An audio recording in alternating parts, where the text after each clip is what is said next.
We would like to welcome you to We Turn the Mic on Steve Gurney, brought to you by the following partnership.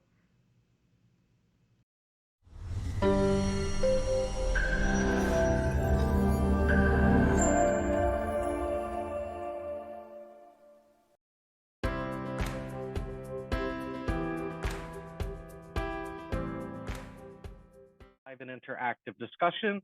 I want to thank you for allowing me to be your host. My name is Renan, and I'm a little bit nervous if you can't tell. So I hope that you guys are going to jump in and help me out with some of these questions. To tell you a little bit about myself, again, my name is Renan Augusto. I am the Director of Digital Marketing for SmithLife Homecare. SmithLife Homecare is located in Rockville, Maryland, Chevy Chase, Maryland, and Washington, D.C., providing in-home care to help older adults age in place. We have over 400 nurse assistants, and I am a certified dementia practitioner. I'm also a senior home safety specialist. Now, as I mentioned before, I hope you guys are going to jump in and ask some questions with me. The person being interviewed is the brilliant founder of the Positive Aging community. He recently won an award from the Gerontological Society. It was a media award, and he has countless awards for what he's been doing between his live and interactive discussions and the Positive Aging Sourcebooks, which you can find SmithLife Homecare in all of them. Mr. Steve Gurney is the founder of the Positive Aging community, and I know a little bit about him from having worked at the Washington Post to having started the Sourcebook. And now I welcome you, and I welcome to the stage Mr. Steve Gurney. Wow, this is wild. Thank you, Renan. It's kind of hard sitting there and having the mic turned on me. So I appreciate you. I think this is a cool idea. I've done this for a couple of other podcast hosts in this space, and I'm really charged up to do something a little bit different today. Great. And what I really like about this is that you don't have any idea of the questions that I'm about to ask you. So let's get the ball rolling. Are you ready? I love it. Great. And again, I already see Break the Leg, Steve Gurney. We're keeping an eye on the chat room over here. So please put your questions in. We're going to try to keep this to a structure, but I'd love to see where it goes. And the first section that we're going to jump into is the background of Steve Gurney. Steve, so as I looked at your profile on LinkedIn, I saw a bunch of different things. So interesting. The founder and director of the Positive Aging community, teaching faculty, the founder and manager of Surf Shop, Surf Reston. How about we start there? Can you tell me a little bit about your background and the Surf Shop, the Washington Post? All right. Well, I better back it up a little bit further. Okay, so let's kind of like back it up to me as a kid and graduating from high school. Okay, I currently live in Reston, Virginia, and that's where I grew up. I just went to my 40th high school reunion at the same high school that both of my kids are going, South Lakes High School. And never in my wildest dreams did I think that I would be living where I grew up. I wasn't a particularly good student. I did, go away to college and kind of didn't really know what I wanted to do in life. But my grandfather, when I was about to finish college, my grandfather was in a nursing home. Some of the folks in the audience may be familiar with Manor Care. It's now, it was under ProMedica, and now it's all over. But my grandfather when I was in college, was at Manor Care Arlington in Arlington, Virginia, and I saw firsthand what my family went through to make that difficult decision. Now, didn't sort of, no light bulbs went on at that point. I basically was getting ready to graduate, and I had a heck of a time finding a job. Okay. I sent out, I think, 150 resumes and maybe got 2 or 3 job interviews. And one was to be the manager of a Roy Rogers restaurant, and fast food restaurant. Some people remember Roy Rogers, but I was just like, boy, this is not looking too good for me. But I was fortunate enough to get a job at an ad agency. Basically, I was a glorified receptionist. And one of the coolest things that I saw there is that the owners of this small ad agency were, they were young. They were maybe 10, 15 years older than me. But what I sort of saw is that, wow, it's not how smart you are, it's how hard you work and how creative you can be. And it was a real inspiration to me, sort of working there in that agency and seeing what they're doing. But I realized I wasn't making a living wage. I was living with my parents, and so I came up with this idea to start a resource guide that might help other people like me. Just a listing of all the different nursing homes and senior living communities. I didn't even know what they call them. And I was thinking it could be a business, but more importantly, I figured if I could put on my resume that I did something as a self-starter, that maybe I'll get a better job. Okay, so let me shut up, because Renan, I know that I could talk this whole hour without you getting a word in edgewise. No, and I have my questions. I see Annie here in the chat. She said, I first heard of you when you and your kids moved a while into a nursing home. That was fascinating. I wish nursing homes had young people living there. Are there any inter-aging facilities around in DMV? Okay, Annie, boy. Okay, so let's fast forward to this in case people don't know what Annie's talking about. So I got into this, here, this is the first issue of Guide to Retirement Living. I know now it's called Positive Aging Sourcebook. There's a reason for that. But so I got this thing, and all of a sudden I'm in this business of senior living. I mean, in my early 20s. And then before I knew it, people are referring to me as an expert on senior housing, because I had been to every one of these places, because I hand delivered these things to the senior living communities in the beginning, and I would interview lots of people for the articles. So here I am, this expert on senior housing, and I was meeting with one of my clients, and they asked me a question, and I said, I could answer that question a little bit better if you let me move in and stay here. And they looked at me kind of funny. And then they called me back 2 weeks later. This is Paul Spring in Northern Virginia. And they said, were you serious about doing that? And I was like, yeah. And next thing you know, I was filling out the paperwork just like any resident, and sort of immersing myself in exactly what a resident would do moving into a senior community. Now, I didn't pretend to be anything but a 43-year-old, as I'm 59 now, is 43 then, a 43-year-old who is healthy and independent. I wanted to sort of put this community to the test. Could it be a home to a person, not an older person or a person with a disability? And the answer to that question is it passed with flying colors. Now, getting to your comment there, Annie, I totally agree with you.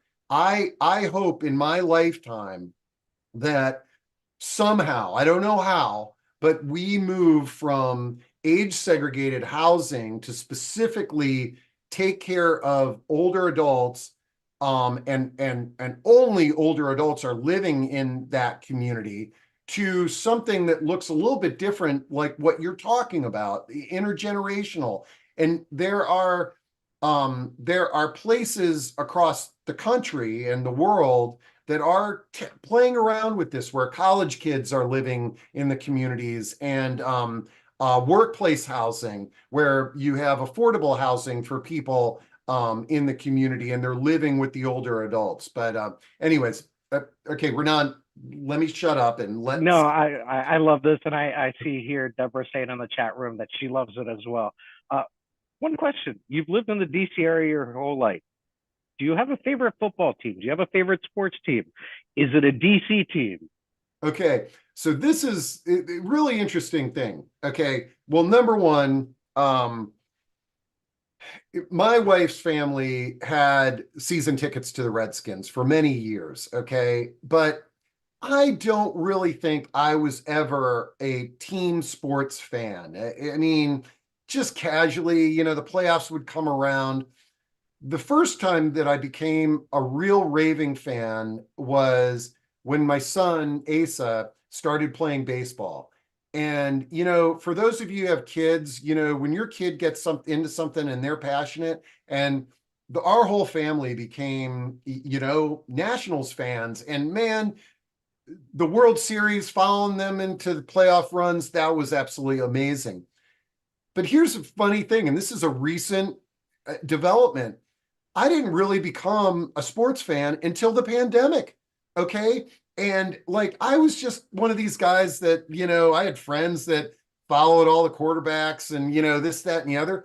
But when the pandemic hit, I sort of became a team sports fan. And now, I follow the Commanders. I follow the Final Four. Tonight the Caps are playing the Buffalo Sabres. It blows my mind that I even know that is who the Capitals are playing, but they're really tight and they might make the playoffs. And I have just recently caught the bug of the soap opera that we call, organized sports. It's very interesting to me now, and it never was. I'm an individual sports guy. My favorite sport is cycling, and I follow that professionally too. And I didn't do that until not too long ago either. So Thank you, Steve. And I see here Beatrice in the chat room asking about the surf shop. We still want to know about the surf shop. okay, so getting back to this real quick. Okay, so I mentioned I've got a family. Okay, I've got a wife, Bonnie, and two children, Asa and Ashley. They're now 20 and 18. Okay, but when my kids were very young, we had some friends that were into skiing, and we went a couple of times as a family to a ski resort. And if any of you have ever done that, you don't need to go out west. You just go up to these resorts here in Pennsylvania, and you're spending $1,000 a day for a family of four to do that. And so I signed up and became a snowboard instructor, because now my family could ski for free all winter long. And I figured it'd be a healthy thing for my kids to be outside on the weekends in the winter time. Fast forward, I am now a snowboard instructor, and later evolved into becoming an adaptive snowboard instructor. So I teach people with disabilities how to enjoy snow sports. But one day I'm riding the lift, and there's another snowboard instructor who lives in Reston, where I live, and he said, "Man, somebody needs to start a stand-up paddleboard business in Reston because there's 4 lakes." And being an entrepreneur, I was like, dude, that's what we say in snowboard and surfing speak. Dude, we call everybody dude. I said, dude, I'm there to help you, man. I think it's a brilliant idea. And so I was helping him from behind the scenes get this stand-up paddleboard business started. And then on the eve of the night that it gets approved, he calls me up and he goes, "You're never going to believe this. I just got a promotion for my real job. I'm moving to Colorado. Would you like to take this over?" And I was like, I'm not going to take it over, but I'll keep it running until I find somebody else to run it. Well, I ended up running it for 8 years, and it was a wonderful part of my life. I turned it over to Reston Association, who owns the lakes here, in Reston. But here's kind of coming back to this is that as a kid, one of my favorite things to do is skateboard. Okay. And skateboarding was different back then in the 70s and 80s. People like Tony Hawk, people weren't making a living as a skateboarder. It was a toy, and it was just this. And in fact, it was frowned upon by most people. Like most parents would be like, oh my God, my kid rides a skateboard. He needs to be on the baseball team. And and so here I was in my late 40s. I'm a snowboard instructor, and I run a stand-up paddleboard business. And I even created an invention on how to play stand-up paddleboard, how to play lacrosse on a stand-up paddleboard. I was like, man, in my wildest dreams, in my wildest teenage dreams, I can't imagine that I am living this life. Steve, it's amazing to hear how it kind of circling back to how you started it, that you did it for your family. And what you're doing with the positive aging community, you're doing it for like a whole community. And it just shows how big of a heart you have. But as we go into, you mentioned dude. Dude was a term. The term that I really like is when you say that you're getting really charged up right now, and I'm really charged up right now. So where do you get that from? Um, so I've done a lot of sort of self-evaluation over the years. That's one of the values of living longer. I'm intentionally trying to say growing older, as we navigate, we become wiser. You become more open to sort of self-reflection. And where I get my batteries charged up is new and creative ideas, just talking about anything new and creative with somebody, and potentially that leading into, is there something that I can do to help somebody? So it might be helping somebody sort of creatively navigate, caring for their parents, planning for their own future, or it could be like my friend who was going to start the stand-up paddleboard business, and it had never been done before in our town. And it was like, man, I mean, that gets me really charged up. So I like helping people, and I like having a role. Like, one of the things that comes up a lot, because I'm involved with a lot of networking events and connecting people. And a lot of times we talk about being an introvert and an extrovert, and everybody's always like, Gurney, yeah, you're definitely an extrovert. And I would say that I have evolved into an extroverted demeanor. But the thing is that I'm not an extra. What helps me be more extroverted is to have a role, like just going to a cocktail party or like a wedding where I know no one there. That's hard for me. It's not comfortable for me. But if I am involved with a wedding and I've got hey Steve, would you seat people when they come in? Then all of a sudden I've got a job to do, and it's easier for me to be a little bit more extroverted. But I like helping people. Now, what's my weakness? And my wife would share this with everybody. My weakness is accepting help. Like, and I think a lot of givers have the same problem, is that it's sort of, hey, let me help you with this. No, I got it. I don't need help, and I've got to really work on that, because to be a good giver, you need to be willing to accept help from others. That's great. And as you say that you're involved in a lot of different things, we have Grows right here. I know that you've been very involved with Grows. For anybody that doesn't know Grows, Grows is the grassroots organization for the well-being of seniors. Steve is also very involved with the Commission on Aging. Steve, is there anything else that I'm missing? Can you tell me a little bit about your involvement with different organizations? Well, I've been doing this in senior living for 35 years, and there's dozens of organizations that I've served on their boards, and Grows is a great example of one. Alzheimer's Association was on the board of that. and one of the things that I found is that, like, in the beginning, I was just so flattered and honored to join a board. It was just so exciting to me that people would trust my opinion and let me be on a board. But what I found now is that I serve better as an advisor.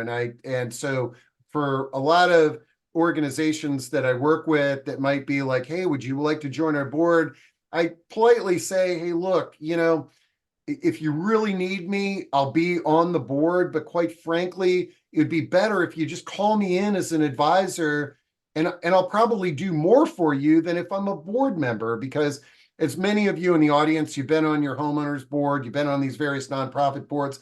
There's a lot of, like, admin and minutia that's discussed in terms of running on a board. And I like getting to action, and I like getting to where I'm making an impact. And so I'm babbling. No, and I remember when I sat on a board of directors meeting for Grows, and you were the moderator, and just the way that you kind of kept it streamlined and the cohesiveness, you did a fantastic job. But we have a question here in the chat room from Jane. She's asking, is it difficult to constantly be motivated? I do have problems being motivated, and here, Jane, here's one of the things that I tell folks is that it's like something that I have no problem being motivated is getting on these discussions. When I have them scheduled, it's the bright part of my day. I love it. Okay, and my batteries are recharged. What I found that gets where it's hard for me to get motivated is doing something that oftentimes it's doing something that's very important, but it's something that I've done over and over again, and like, I mean, it's we're going to be doing our taxes next week, and so I mean, we're supposed to have them done by then, but like doing the finances for my business and going into QuickBooks and dealing with that, it's like that's something that's hard for me to get motivated. Now, here's the funny thing is that if I said, hey, I think I'm going to choose a different accounting platform from QuickBooks, like now all of a sudden it's something new. It's something that I can learn, and like I might waste a whole week on changing a software platform when I should have just stuck to the one that is there. So that's where I have problems motivating. And one thing that helps me, like as Renan had brought up, running the paddleboard business, being a snowboard instructor in the winter, and things of that nature, having variety in my life keeps me motivated, and it creates ideas that I might sort of borrow and bring over to positive aging, or use this and bring it over to the adaptive snow sports program that I'm a part of. That's great. And we're going to ask you a couple more questions here in regards to your background. I do see a question in the chat room. I'm going to get there. And first, I just want to take kind of like a step back and find out, how did you come up with the Positive Aging brand? Where did that come from? Okay, well, so folks, this is the first copy of the Positive Aging Sourcebook. When I started it, it was Guide to Retirement Living. And Guide to Retirement Living was perfectly acceptable back in 1990, to me. Okay. It was the logical brand for what I was doing, a guide to retirement living. Okay. And we looked at assisted living and independent and life plan and aging in place. It's all retirement. And as I evolved in my thinking, I began to sort of like realize that, like, a word like senior, a word like retirement, it can be viewed as negative by a lot of people, and I began to sort of play around with, like, we actually at one point in this journey, I think it's when we changed the name to Sourcebook, and it was the Guide to Retirement Living Sourcebook. That was the evolution. And then I changed it to Positive Aging Sourcebook, and then Positive Aging Community, is because I in general would try to edit out words like retirement and senior and this, that, and the other from our editorial. And while I still have the aging in there, it's positive aging. Hey, let's make growing older as positive as possible. Now, the root of that was a brand that I founded many years ago called Pro Aging. Pro Aging stands for professionals in the field of aging, because I started doing these networking events and we called them Pro Aging meetings. And because I already had that, it was in my email. It's a very cool, positive thing. I was like, okay, as we rebrand this, I already got Pro Aging. Let's operate under the Positive Aging brand. And I think it It's works. it's really a beautiful brand. I think you did a fantastic job with it. Now I'm going to jump over here to a question from Crystal. She's asking, what's your favorite thing to eat and what's your favorite movie? Oh, okay, cool. And I see in the Q&A, somebody's asking, what's my favorite flavor of ice cream? Um, I, any ice cream is my favorite, and that sort of stems into this. I love ice cream to a point where it's a problem. Okay, so no ice cream in the house. I have a friend, Jim Kern. The only time that ice cream comes in the house, when he brings it over, and I've been trying to tell him, don't bring it over anymore. But I love ice cream. I love just about any flavor out there. But I absolutely adore apple pies. So, like, one of my favorite things is apple pie and vanilla ice cream. And then I would probably say my favorite food, although I eat anything and everything, but Mexican food. I love a good plate of nachos. That's really good for me. Do you like spicy stuff? Yeah, not too spicy, but I like Mexican spice. Asian food that's too spicy, sometimes, my forehead sweats and doesn't stop sweating.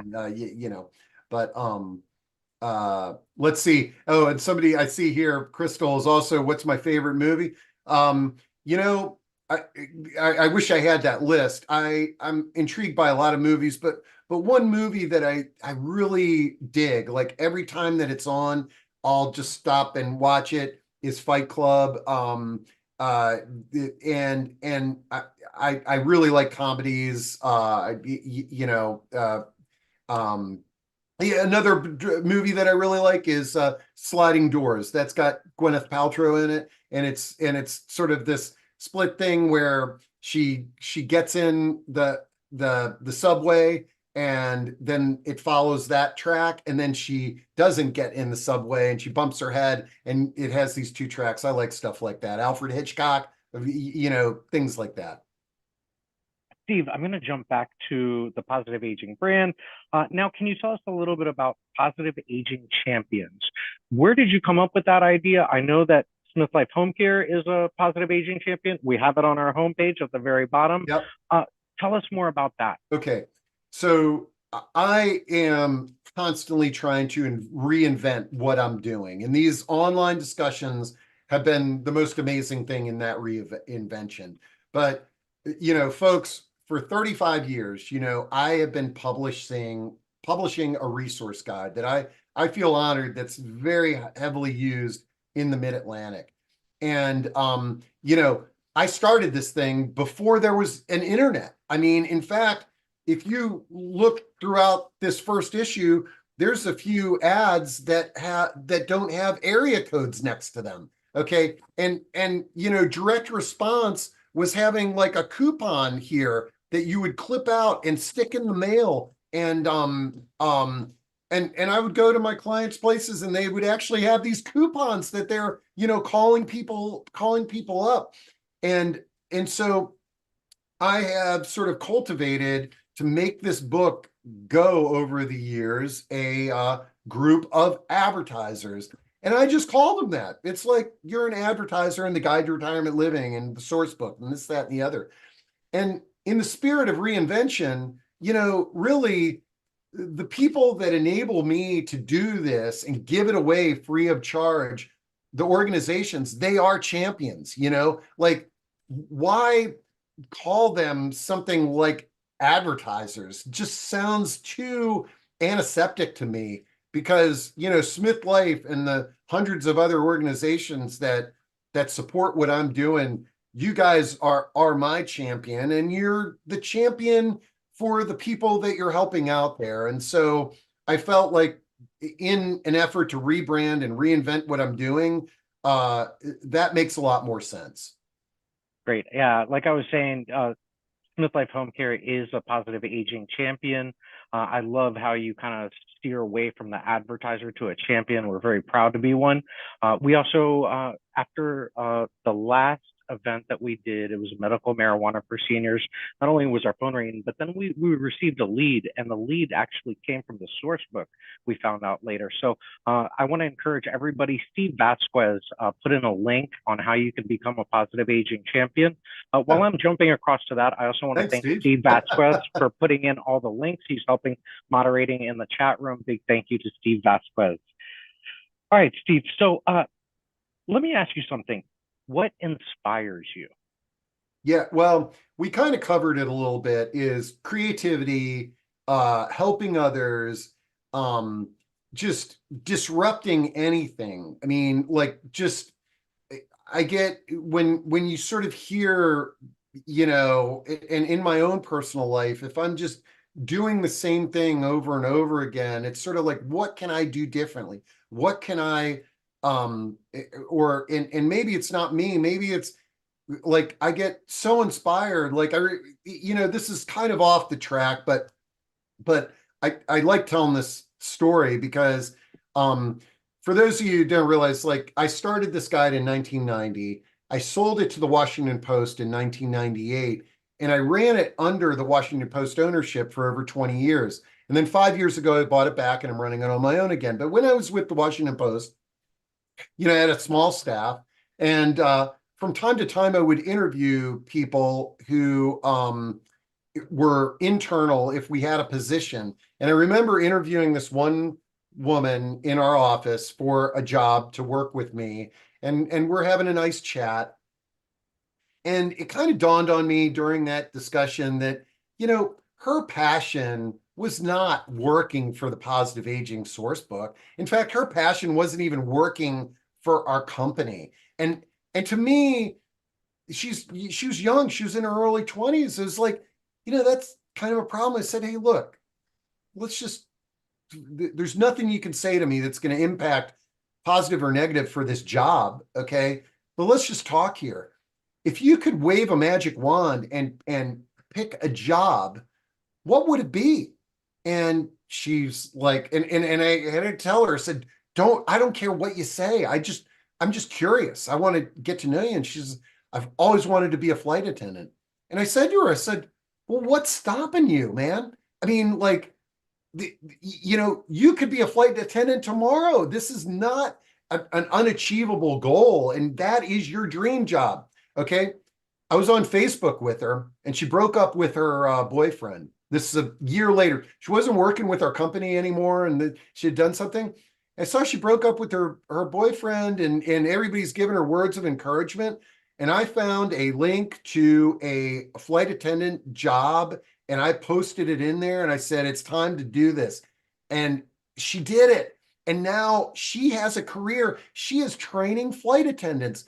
And so when you talk about, like, what inspires me, like that, like, when I can somehow play a role in inspiring somebody to do something different, it inspires me to do things different too, so.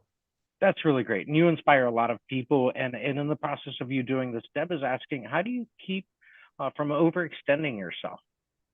Yeah, thanks. And I see that's Deb Merrimer, somebody who I've known for many years, and really, I am definitely overextended. Okay. I mean, but it's, but there are certain things that I'm doing that just, it adds more purpose to my life, and I try to use technology to the best of my ability to, like, if I find that I'm doing something and it's, gosh, I shouldn't, this is taking too long, I wonder if there's an app out there that could shorten this time frame. I've become a huge fan of Chat GPT and AI because one of the things that I found is that organizing my thoughts is something that sort of takes time, and it takes sort of quiet, reflective time, whereas you can just throw a bunch of ideas into Chat GPT and oftentimes it'll inspire you. It's sort of like I feel like AI can minimize writer's block that we have. Like if you're having a hard time writing an email, throw your ideas into Chat GPT. It'll give you some ideas and kind of get you off the bench. But um but I'm yeah, I mean, I think, managing, the other thing to that extent is that one of the things that I talk to a lot of people about, though, is like right now I'm working, my family, we all live here. I'm not an empty nester. I've got too much, okay, and it's managing these things. But a lot of the people that I talk on the phone and try to inspire are really reinventing themselves from having purpose coming out their ears to maybe healthcare changes, and now how do I continue living a purposeful life? And I love those conversations. I really like going into AI. I think it's a fantastic tool. We have Tyler Lloyd, who is a consultant from Heartland Hospice here, asking, speaking on AI, what role do you feel it will play with the aging population? All right. Well, I wish I had the name of this. Well, there's a couple of things. There are a couple of things that have been brought to my attention. I don't necessarily have the answer to this question. However, if you go back to one of our previous positive aging discussions, we did a discussion on AI for older adults, and it was fascinating. But here's a couple of ideas that I think are great applications.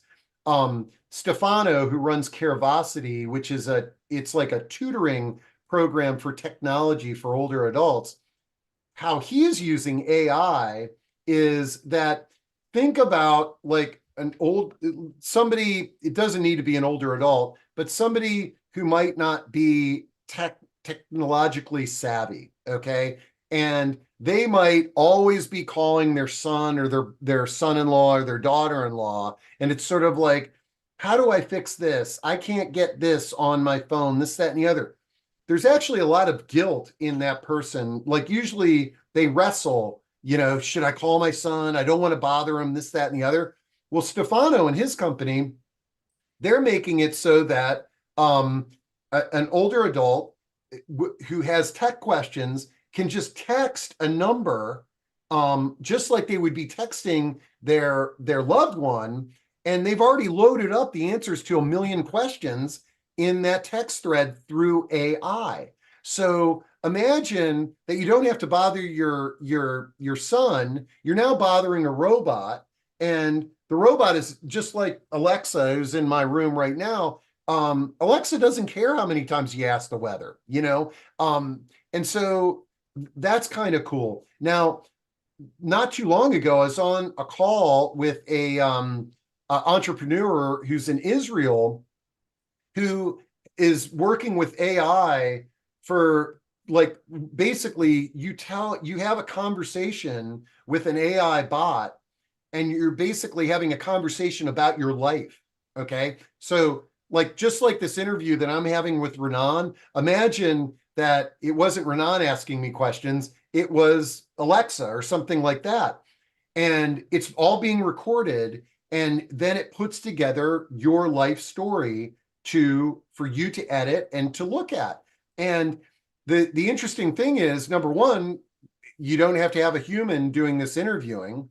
Number two, what these the participants in the first group of this cited is that they felt less lonely and isolated because every day they were talking to this AI bot and having deep, probing conversations. So those are a couple of applications.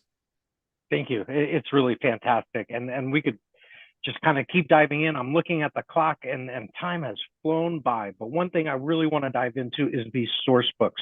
Just Yeah. one more time. In terms of the source books, you said that you started it out. Do you put this all together by yourself? How does it come to life? Yeah. So I currently I'm the only employee in the positive aging community. I use subcontractors, and I am not a writer, although I've become a better writer over the last 35 years. But I have a wonderful editor, and she's a subcontractor. I have a wonderful graphic designer, and she's a subcontractor. In Philadelphia, we do an edition up in Philadelphia, and I've got a woman that runs that for me up there, and she's a subcontractor. So I definitely don't do it all myself. I've got a team, but I talked about self-reflection, and this is one thing that I view. It could be viewed as a weakness, but it could also be viewed as a positive aspect. And I'll lean into the positive aspect is that I like to know how everything is done. So, because if I'm going to ask somebody to do something for me, I want them to know that I've done it myself. And it's kind of like, it goes to me moving in and living in the senior living communities. This is that I like to be an authentic leader. Now, there's downsides to that because, if I was better at delegating and sort of building big teams, maybe the organizations that I've run over the years would be larger and more lucrative and this, that, and the other. But I actually enjoy kind of like doing stuff, and then certain things that I don't enjoy doing, like accounting, I pay an accountant to do that, and stuff like that. Steve, I really admire entrepreneurs, and I can only imagine how tough it must be when you're going into uncharted waters. Can you tell us a little bit about what are some of the worst things that have happened along your journey? Man, and at the time, I've had a lot of bad days, man, over 35 years. But I've reflected on that those bad days are all learning experience, and how you respond to challenges generally is what sets you and your organization apart from others in that space. And because I was looking at the first issue here, like, remember, I'm in my early 20s. I'd never published anything before. I got my first issue. I got my biggest advertiser. The one organization that really loved my vision was the Georgetown retirement community. It's no longer there. It's an apartment building or a condo now. But they bought, like, I'd never even done this, and they bought the inside front cover. Also, it's kind of interesting. Page 1, Marriott. Okay, some of you may remember Marriott was in senior living back in 1990. Kind of a Marriott and Hyatt, by the way.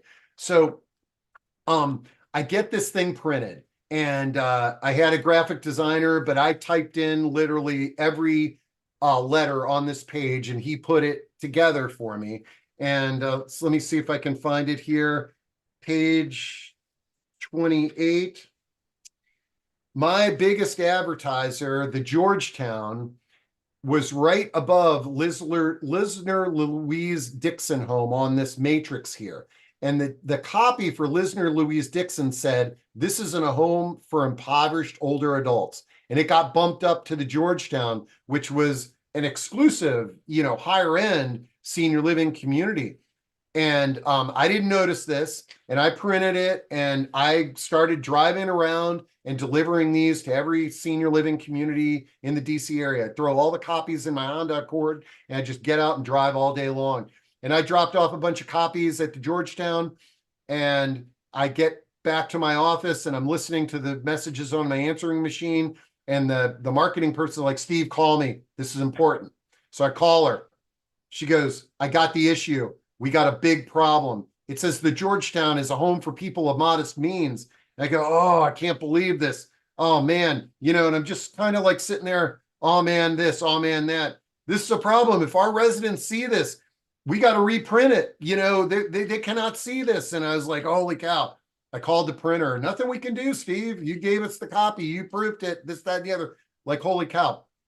Home Depot and Office Depot didn't exist. I went down to the office supply store, and I doubt you all can see this, but there's one of these Avery labels that somehow exactly fits over these two boxes here. at the time I was living with a bunch of guys my age, 5 guys in a house in McLean, Virginia. And what I ended up doing was I opened up all 20,000 copies of this book in our living room, and they were all open to page 28, stacked to the floor. And in the evenings, when my roommates would come home, if they were watching TV, they would stick the stickers on that page and put them back in the boxes. And then I would go out and re-deliver them. And I told the Georgetown, you're not going to pay for your ad. It's free this time. And I told them what I was doing. And the Georgetown was one of my best customers till they closed their doors. Their sister property is Chevy Chase House. And that's what I tell people is that we all make mistakes. Okay. And especially in senior living, we have, employees that don't show up. We have this, that, and the other. That happens. Okay. But what people want to see is, how do you respond to a problem, and sometimes it can come out better. I mean, so anyways, that's one example. That's really great to learn. I know that when you post something on social media and you're like, your heart drops, but you go in there, you delete it. But I can only imagine what it's like to publish all these magazines and how your heart must have dropped. No, I love this digital world that we're in. I mean, because no matter what, I mean, look, there are errors in this book that I just printed. And yeah, when you print it, it's like, oh, geez, okay, well, it's not if you make a mistake, it's how many. You just do our best to respond. But the beauty of the digital world is at least you can change things on a website when you find an error. When you send an email out and it's got wrong information, you can send a correction immediately. Yeah, and speaking about the digital world, I want to get in a little bit into the live discussions, but we have some questions here in the chat. So we're in a little bit of a time crunch, even though we already discussed AI. I don't want any questions left behind. And Mary is asking, are you going to feature the AI bot that interviews seniors? Yes, I will, Mary. In fact, I wish I had this guy's name and his company name, but I told him, I'm really excited about spotlighting that. In essence, what it sounds like he's doing is it's the Storyworth product, where you're asked questions and you type in your life story. This is just doing it with an AI bot, and then it edits it up. So I will feature that. Look for that sometime soon. Deb's also asking another question. I'm going to add a little bit to this. Deb is asking, do you have any plans to extend the reach of the source book to Western PA? And they're saying that they could really benefit from this. And what I'm going to add to that is, can you tell us of the reach? Because I thought you were just in like the DC, Virginia area, and you're winning awards where? Was it South Carolina? Yeah. So the print product that we have currently covers Philadelphia, the Philadelphia area, and then from Baltimore to Northern Virginia. And, as much as I would, and so when I sold the business to the Washington Post, I was working my way up the East Coast. Like, I was working on New York City as the next destination. And now that it wasn't my business anymore, they said, no, just focus on the Mid-Atlantic. And that's what I did. And at this point in our lifespan, like and with the way print products are used and things like that, it's not that a print product wouldn't be used in another region of the country. It's that the advertising industry frowns on print to a certain extent. Okay. Like, so for example, let's say that I am an ad agency that serves, retirement communities or something like that. And I got this workforce of, 20 somethings that are just whiz kids on, SEO and online and all this.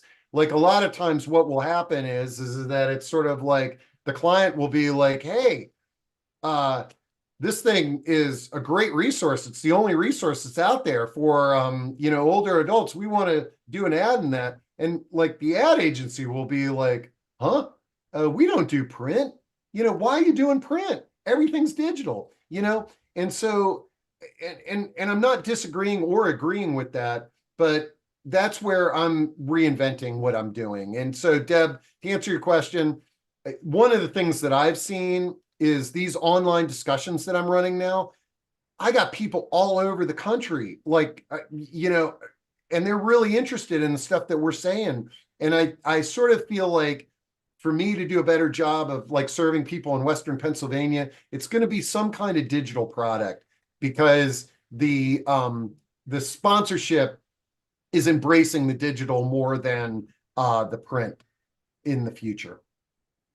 I think it's great to see all the questions here in the chat room. And the next question comes from Sarah. I think it's a perfect lead into doing the online discussions. Are there any upcoming events that you're excited about? And I'm pretty excited about the robotic pets coming Oh, up. that's tomorrow. Robotic pets tomorrow. I mean, what with these online discussions, and here I'm going to share my screen. That what you guys don't realize is like I'm probably that when I schedule these things, it's because somebody brought something up and I was like, wow, I want to share this with the world, and I really want to talk to you, and so like, yeah, tomorrow we're talking about robotic pets. For those people that are in the DC area, I'm really charged up about the thing we're doing Monday. It's a screening of the film Wine, Women, and Dementia, and Kitty Norton, the producer, who's from California, is going to be there. But what I'm even more excited about that one is that this is an in-person event at the Crossway community. So like I'm excited that we're getting out and we're doing in-person events these days. But man, every single one of these discussions that you see on my calendar here, the reason that they're there is that I just got super excited about whatever that person is offering. And so I kind of view them all through the same lens. This may sort of trigger to what's my favorite. I love all of these discussions equally, like honestly. But I have to say, like, my favorite discussions are the ones where either you in the audience are sharing your personal stories, or the person on stage is sharing a very interesting personal story. And like, I'm just blown away by this woman, Ginger Smith. She was living in a nursing home. She was put on hospice. She was going to, die peacefully. And now 2 years later, she's living in a condo in Southern California. I mean, to me, real life stories are how we really learn and communicate very interesting points. I saw that one. That one was fantastic. It's really such a wonderful story. I saw it on Facebook. Before I get to some more of the questions, I have two things that I want to ask. What platforms do you stream on? Because we're on Zoom right now, but to my understanding, you're more? Yeah, so this is on Zoom. It's also on YouTube and LinkedIn and Facebook. And you can, if you find me on LinkedIn, you can see the streaming there. You can subscribe on to Positive Aging Community on Facebook or YouTube, and you can join those. And I found like a lot of people learn about us on like subscribe on LinkedIn, because they it sort of says Steve Gurney is streaming, and they're like, what's this? And then they kind of come in through that door. I'd love to get into learning more about the streams. We're running out of time here. One thing that I really, really would love to know is what's behind your green screen? Oh, okay. That's a good question there. Where are you? Are you? One, my office does not look like this. Can we see? The reason I chose this office was because it looked, this fake office is because it looks kind of like my, where I worked at the Washington Post. But let me, where do we go? Choose virtual background here. Let me show you what's behind there. It's in this, I didn't clean this up. And here, Violet. Aw, hi, puppy. So, let's see. this is my dog Violet here. She's a yellow lab. She's a golden doodle. All right. Oh, So this is Violet. Can you see hi, that? Violet. Wait, or did I stop No, sharing? we see you. Okay, good. I did. Is everybody? So this is Violet. So the reason I started using the screen is like in an effort of people to help me. You see that there's a desk there. Like I used to have in the middle of the pandemic, I had this college kid who was behind me working the whole time, and he'd come in and out that door there. And it was and then we had these virtual backgrounds. And if I could set up my office differently, like right now I'm in a closet facing backwards. If I could do it again, I would swing it around, because if you can have a wall behind you, I could paint that wall green, and then the little background would look a little bit better when I'm online. But that's a good question, Renan. No. I'm glad you asked that, and I'm glad Violet was here in my office. Thank you for your willingness to do that, and it's great to meet her. So I want to jump back here and get some more of these questions. Let me make sure I'm not skipping anybody. Somebody had asked, how did you get interested in this, in the aging population in your 20s? Yeah. You did answer that. It was your grandparents, right? Grandfather. Well, actually, I see a question in Q&A that I'd like to answer. Sure. Steve, how do you envision yourself aging? Do you want to age in place with all you've seen possible for housing? What do you think would be the best fit for you and your wife? Okay, there's a couple of things. I love this question. And this is, because I've had so many discussions here, and I don't have a magic wand. I don't know what's right or wrong, but here's what I've observed is, number one, I have too big of a house and I have too much stuff.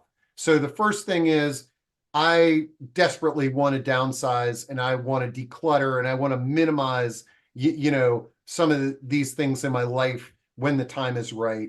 I want to live in an accessible, walkable environment. I would love to live car free. Like, these are dreams that I have, no matter what my age is,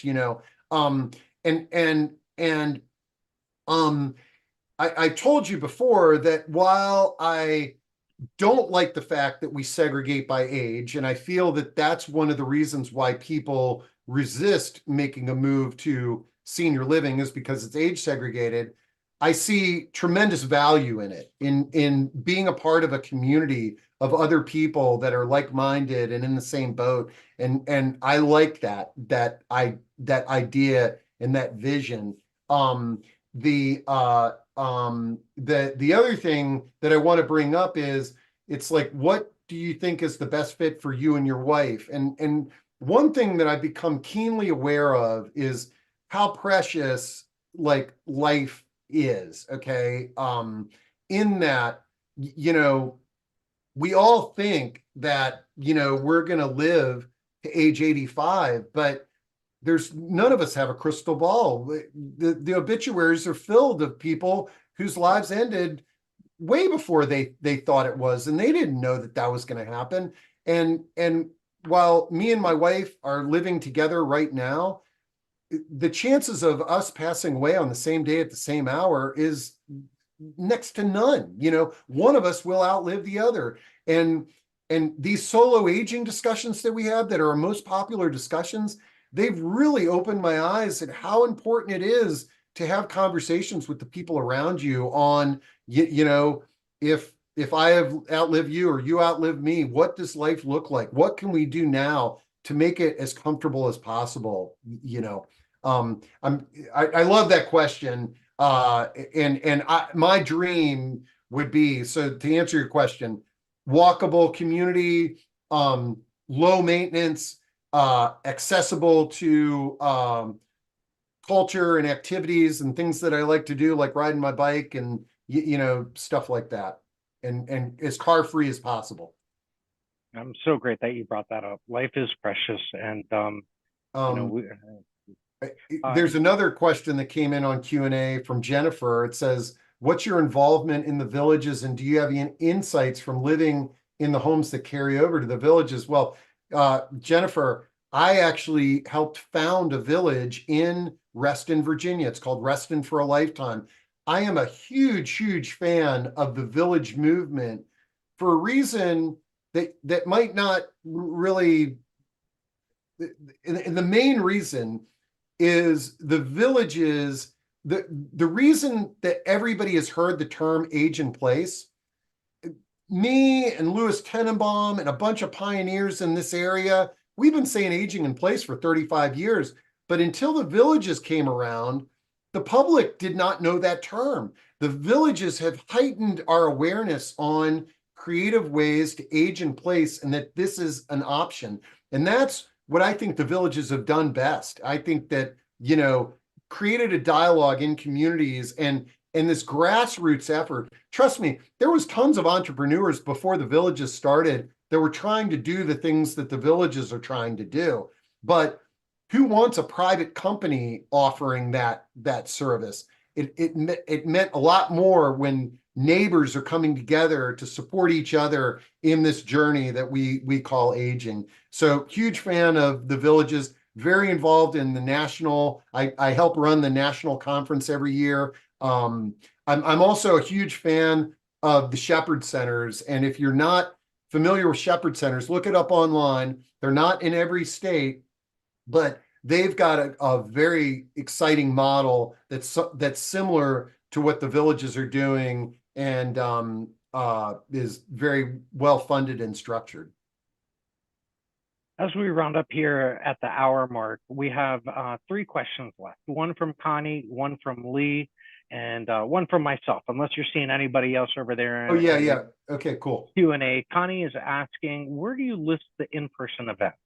Okay, so Connie, we list the in-person events. Let me pull up the site here, and I'm glad you. Okay, another thing that I really love, I love critical feedback. Okay, so folks, trust me, this website is not the best it can be. It's not even close. Okay, so if you see things or you're having a hard time finding things, or if you got an idea on something I could be doing better, drop me a line. I can't guarantee that I'm going to do it, but I love the ideas and that gets me motivated. Somebody asked me about that. Okay, so on the website at the top, it says make connections up here, and there's a calendar. If you click on that calendar, you will find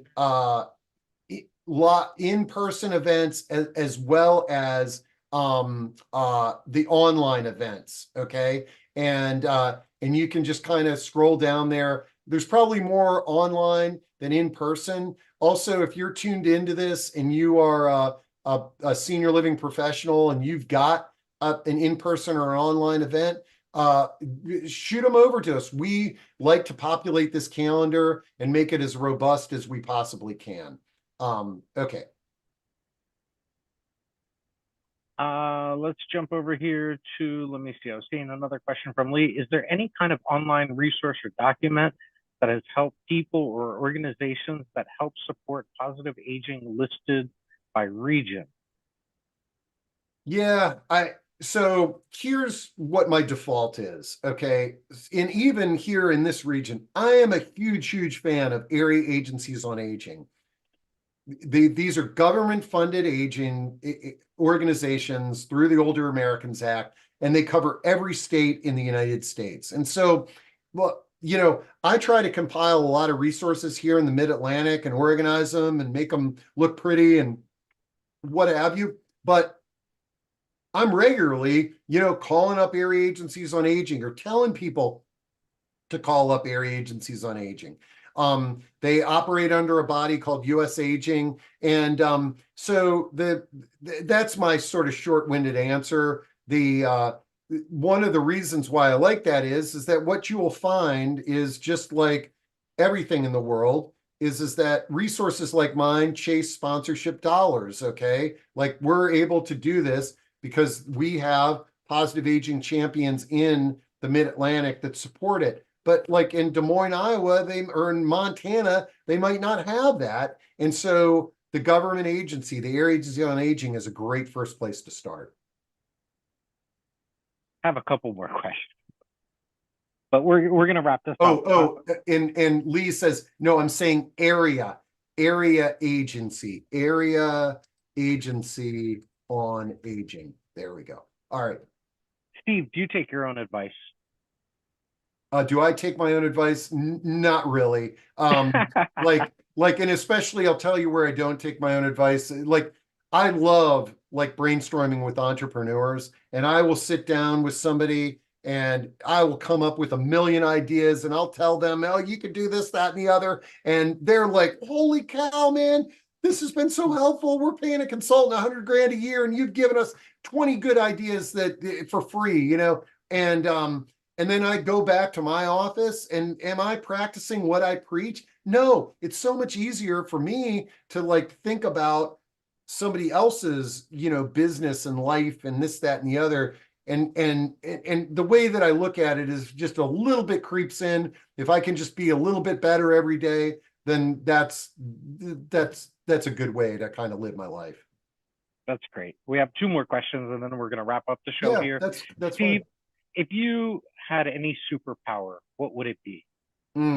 Well, something that didn't come up is I'm blind in one eye. I've been blind in one eye since birth. Okay. And so there's, this, if I could have a superpower of vision, that just kind of like pops into my head right now. That would be very cool. But, you know, I think, and when I see the trauma that people go through in caring for people with dementia and what that is doing to families and individuals, and literally it's impoverishing people, it is forcing people to stop working and this, that, and the other. Man, if I had the superpower to cure dementia, it wouldn't cure all the problems in the world, and there'd still be problems with that person, who's got dementia. They might still be an alcoholic. I didn't cure that, but man, if I had that superpower, and a guy that I'm a huge fan of, I almost said Dementia Man. Okay, but there is a dementia man. His name's Sam Simon. He has dementia, and he wrote a play called Dementia Man. Look him up. Amazing guy. That would be my superpower: cure dementia. The last question that we have here is, Steve, you've built a beautiful community with home care agencies, memory cares, people who want to age positively, so much more.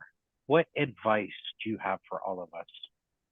Whew. I think the big words of wisdom that I've got is to have conversations with your family about the challenging things that might happen down the road. Okay, because most of my calls that are heart-wrenching are, an adult child coming in who is at a loss because they don't know what mom wants, and now mom fell, she has dementia, this, that, and the other. And so having conversations. But earlier on in this call, somebody said, do I practice what I preach? Do I have these conversations with my family and my parents and my loved ones?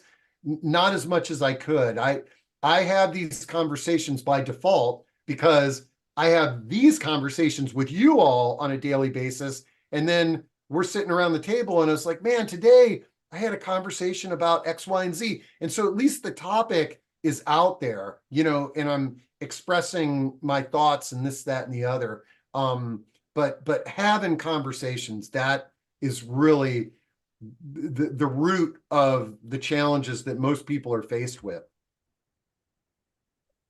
With that, I want to thank everybody so much for attending. We turn the mic on Steve Gurney. It's been such an honor to be your host for this event. Steve, I mentioned in a post on LinkedIn as I was getting ready for this event that you're a legend, and you said that I'm setting the bar very high for you. You are a legend. It's beautiful to see what you're doing for the community, how you put everybody else first.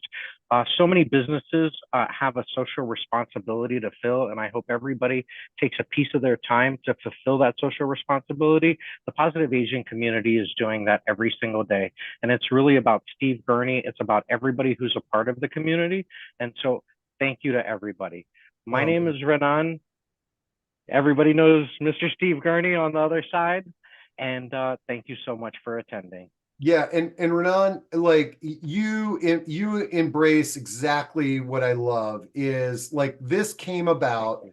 because you and I had a brainstorming meeting on a bunch of different topics, and you just casually sort of said, "Hey, has anybody ever interviewed you?" And I was sort of like, "Well, I've been interviewed on a few places, but not on this platform. Why don't you do it?" And Renan, you did a great job, and I know I'm not the greatest person to interview because, like, literally, you could ask me one question and I wouldn't have shut up until the end of the hour. But I appreciate that. I appreciate everything. This has been a lot of fun, and I want to thank you and thank everybody who attended.